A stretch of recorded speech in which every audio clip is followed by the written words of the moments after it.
That is not appropriate. Trump's gonna you.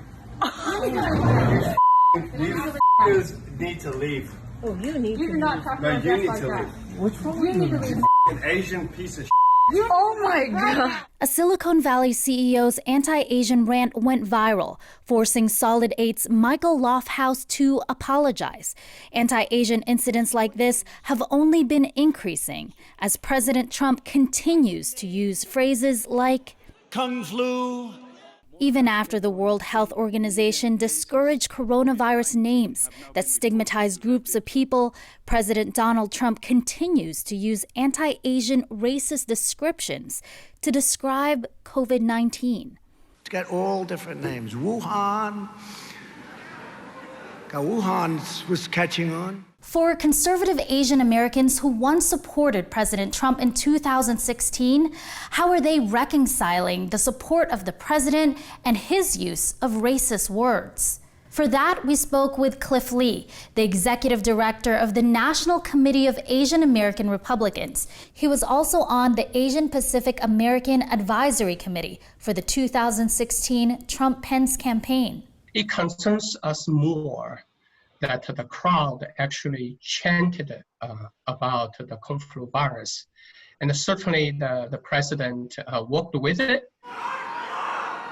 Kung flu, yeah. Kung flu. Asian Americans are the fastest growing voter demographic. They make up 5% of the nation's eligible voters. And while they mostly lean Democratic, nearly a quarter of all Asian American voters went Republican in 2016. The numbers may seem small, but they could have an outsized impact in a close election. And while Lee initially voted for Trump in 2016 because of policies like tax cuts and deregulation, he's concerned that the rise of anti-Asian incidents have hit close to home. His 7-year-old daughter was bullied in school. A boy in the school is telling other boys that my daughter is from China, so stay away from her. I can feel my own daughter, my own little daughter, is feeling the threat simply because she looks Chinese or she looks Asian. Stop AAPI Hate has been tracking anti-Asian incidents around the country. From March 19th to June 24th, they received more than 2,000 reports of discrimination that includes verbal harassment, physical assault, and being coughed on. Professor Russell Jung launched the organization and has seen a correlation between Trump's anti-Asian words and a spike in anti-Asian incidents.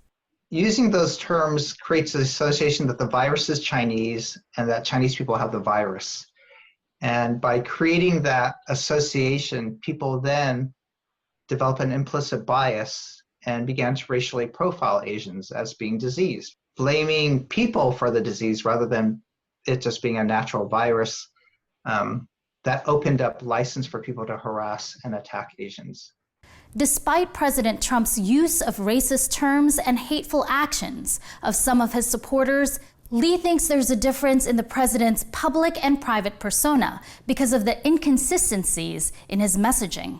I have always feel that the President Trump himself is not a racist. It is a campaign year. Sometimes he has to work with the crowd. Lee told Newsy his members aren't as enthusiastic in this 2020 election as they were in 2016.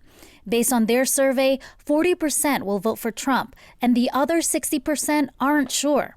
We're 4 months away from the election, and the organization has yet to decide if they will back Trump this November. We want to see how president be able to unite the country. We cannot have a divided country. Kat Sandoval, Newsy.